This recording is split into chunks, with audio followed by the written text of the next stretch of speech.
Welcome to the Deep Dive. We cut through the noise, get straight to the insights. And today, well, there's a lot of noise, a lot of buzz around a new device, the Redmi K90 Pro. Could it really shake up the smartphone market? That's what we're here to find out. We're going to dig into the leaks, pull out the key details, the stuff that really matters.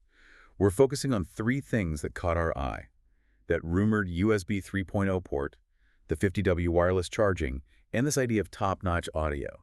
Because looking at the chatter, this phone feels like a big strategic shift for Redmi. Yeah, it really does. But, the first thing to remember when we're dealing with leaks, it's detective work. Seriously. Sources clash, information contradicts itself. It happens all the time. But digging into why there are these differences, where things don't quite line up, that actually helps us see the bigger picture, helps us understand what Xiaomi might really be aiming for with this device. Right. Okay. Good point. So before we dive into the K90 Pro specifically, maybe let's set the stage. The Redmi K-series. What's its history? What have they usually been about? Traditionally, they've been the absolute definition of the budget flagship, always focused on delivering really strong performance, often using maybe last year's top chip, but at a price that was hard to beat. They'd make smart cuts, maybe on the camera or build materials, things like that, to keep the cost down. It was all about getting that raw power without breaking the bank. Performance per dollar, essentially. Exactly. But the K90 Pro, if these leaks hold water, it's a pretty significant departure. This isn't just ticking the boxes anymore. It looks like a conscious effort to build a true flagship contender, something aiming for that complete premium experience. We're hearing about things like a proper flagship Periscope zoom camera, the kind with mirrors and lenses for serious optical zoom. Yeah, that's a big deal. It is. And a premium metal frame, not plastic. Plus, a big X-axis linear motor for haptics. That's what gives you those really crisp, detailed vibrations. Okay, so real premium touches. Yeah, these aren't the kind of features you usually associate with just value. This points towards a top-tier ambition. It definitely sounds like a shift. Now, about these leaks, you mentioned contradictions. We're seeing info from news sites, YouTubers, even these sort of placeholder retail listings. How do we sift through all that? Who do we lean towards? Well, a lot of the core information, the stuff that seems most consistent, points back to Digital Chat Station, DCS. They're a pretty prolific leaker, generally considered quite reliable in the tech space. Many of the key specs, that Snapdragon 8 Elite 2 chip, the Periscope camera we mentioned, the metal frame DCS, seems to be the source for those. They form a sort of a central pillar for the rumor. Okay, so DCS is a key source. But then you get these curveballs, right? Like that retail listing from Cashify. That one painted a totally different picture. Smaller battery, quad camera, but no Periscope, and crucially, it mentioned USB 2.0. That's a direct conflict. Exactly, and that's where the critical thinking comes in. You have to ask, okay, which story makes more sense? Does the retail listing maybe have old placeholder data? Or is DCS maybe getting some things wrong? We need to weigh the claims against what seems plausible for a phone aiming this high. Which set of specs aligns with that true flagship narrative? Got it. Let's dig into one of those conflicts then, the USB port, that claim of USB 3.0. Why is that such a big deal? It sounds faster, obviously, but why is it a major differentiator? Okay, so the speed itself is significant, no doubt. USB 3.0, or super speed, uses extra data lanes. It can handle data flowing both ways at once, much faster. Think of it like this. USB 2.0 is a single-lane road, 480 megabits per second max. USB 3.0 is more like a multi-lane highway, hitting speeds up to 5 gigabits per second. That's potentially over 10 times faster. Wow, okay. 10 times. Yeah. Wow. So what does that mean for you, the user? Let's say you're moving a 1 GB video file off your phone. With USB 3.0, that could take maybe 10 seconds. With USB 2.0, you're looking at over 30 seconds, maybe longer. Okay, that's a tangible difference. Yeah. Especially for big files. Exactly. Think about photographers moving RAW files, videographers offloading 8K footage, or even just backing up your phone.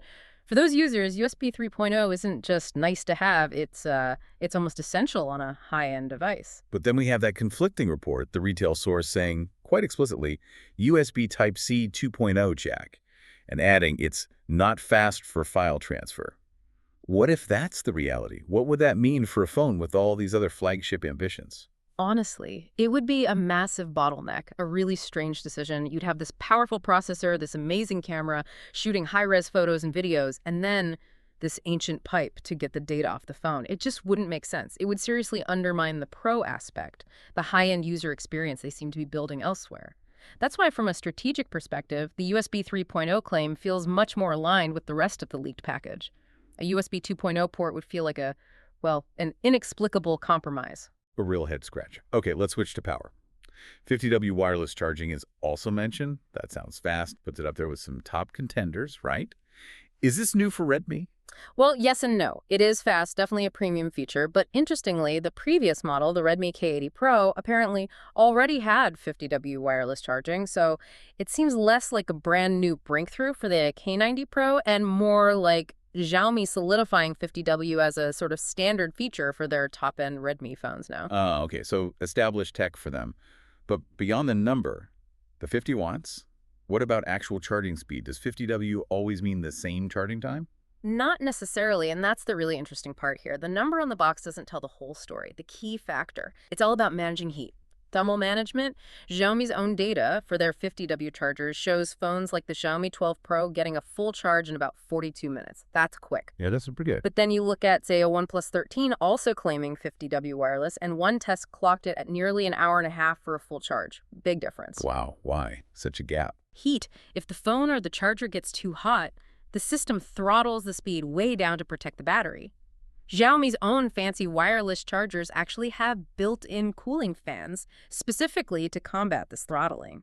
We even saw someone on a forum complaining their 50W charger was effectively only giving them like 2 to 5 watts because of heat issues. So the charger itself and how it handles heat is just as important as the phone's capability. Absolutely. To get that true top-tier 50W speed consistently, you need the phone, the charger, and the software all working together perfectly with a really robust way to keep things cool. It's a whole system. That's a crucial insight. Okay, moving on to the audio. The leaks mention top-notch audio. What does that actually mean in terms of hardware and software? Well, the most obvious hardware part mentioned is symmetrical dual stereo speakers.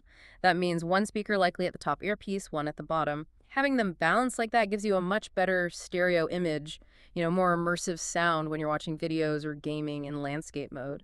Right, stereo separation. Right. But is it just about having two speakers? What else makes audio top-notch on a phone? Oh, there's much more to it. A huge part is the internal stuff, the electronics driving those speakers, specifically the amplifier and the DEC, the digital to analog converter. Modern high-quality amps, like maybe a Class H amplifier, are smart. They adjust power dynamically, so they're efficient, but they can also deliver clean power for loud, clear sound with good bass and crisp highs without distortion. Okay, so better internal components matter. What about software? Software is absolutely critical. We're talking about sophisticated stuff like digital signal processing, DSP. See, smartphone speakers are tiny. Physics limits what they can do. DSP algorithms are like digital magic. They compensate for those physical limits. They fine-tune the sound, correct frequency issues, and can even use psychoacoustic tricks to make you perceive deeper bass than the tiny speakers can physically produce. So it's a combination of good hardware and clever software tuning. Exactly. And when you put that focus on audio together with the other sensory stuff we mentioned, the great haptics from that X-axis motor, the premium feel of the metal frame, it starts to look like a very deliberate strategy. Xiaomi seems to be trying to create a really cohesive, high-end sensory experience. It's not just specs, it's how the phone feels, sounds, and responds. Okay, that makes sense. So let's try and pull it all together. We've got this matrix of leaked specs, some conflicting, some pointing towards a very high-end device. When you stack the K90 Pro rumors up against its predecessor, the K80 Pro, or maybe a competitor like the OnePlus 13, what are the standout changes? The biggest one, arguably, is that Periscope camera. The K80 Pro had a telephoto, sure, but not a periscope. That's a major jump in zoom capability, putting it in line with true camera flagships. That's probably the most significant hardware upgrade people will notice. Then there's the processor, that expected Snapdragon 8 Elite 2. Benchmarks, albeit leaked ones, suggest something like a 25% performance boost over the previous gen. That means, smoother gaming, faster app loading, just a snappier feel overall. Significant bumps in camera and performance. What about charging and battery? Charging is interesting. Wired charging might get even faster, maybe 150W compared to the K80 Pro's 120W, though some leaks say 100W. But wireless seems steady at 50W, suggesting that's kind of hit a plateau for now. Battery life could see a big improvement, though. We're hearing whispers of a massive 7,000 mAh battery, up from 6,000 mAh in the K80 Pro. That could translate to noticeably better endurance for the user. So taking all these potential upgrades, better camera, faster chip, maybe bigger battery, premium build, What does this signal strategically for Xiaomi? Where does this K90 Pro fit in their lineup? It signals, I think, a clear repositioning of the Redmi K-series. It's not just the good value flagship anymore. It looks like they're engineering it to compete head-on with main Xiaomi flagships, like the upcoming Xiaomi 16 series, maybe just without some of the ultra-premium flourishes, like, say, Leica branding on the camera. It's like a dual flagship strategy. Yeah. Exactly. It lets them attack the premium market from two angles. You've got the main Xiaomi line for those who want the absolute cutting edge, maybe specific partnerships like Leica, and then you have the Redmi K Pro line offering almost all the core flagship specs and experience, possibly at a slightly more accessible price point, appealing to those who prioritize that raw feature set. Interesting. And how do they plan to bring this to people outside China? Will we see a Redmi K90 Pro globally? Probably not under that name. The consistent rumor, and this fits Xiaomi's established pattern, is that it will be rebranded internationally, most likely as the Poco F8 Ultra. Ah, the Poco rebrand. Right? Yeah, it's a strategy they use very effectively. Redmi is huge in China. Poco has built a strong global brand around performance and value. Rebranding the K90 Pro as a Poco F8 Ultra lets them leverage Poco's brand recognition and market position outside China.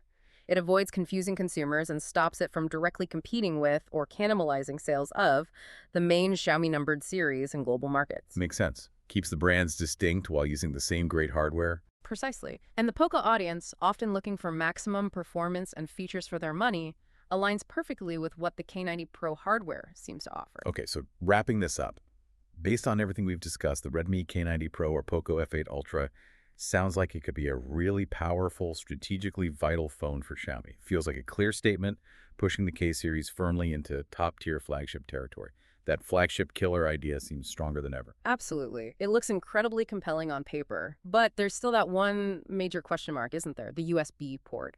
That contradiction between USB 3.0 and USB 2.0 is more than just the spec detail. If it ends up being USB 2.0, it would be such a strange, jarring limitation on an otherwise cutting-edge device. It would really undermine that whole premium push, especially for power users.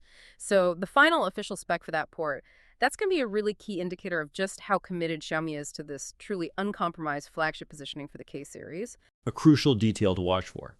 So the final thought for you, listening. If these leaks, especially the more ambitious ones like USB 3.0, turn out to be true, how might this phone, the Redmi K90 Pro or Poco F8 Ultra, change your own expectations of what a value flagship can and maybe should offer in today's market? Something to think about.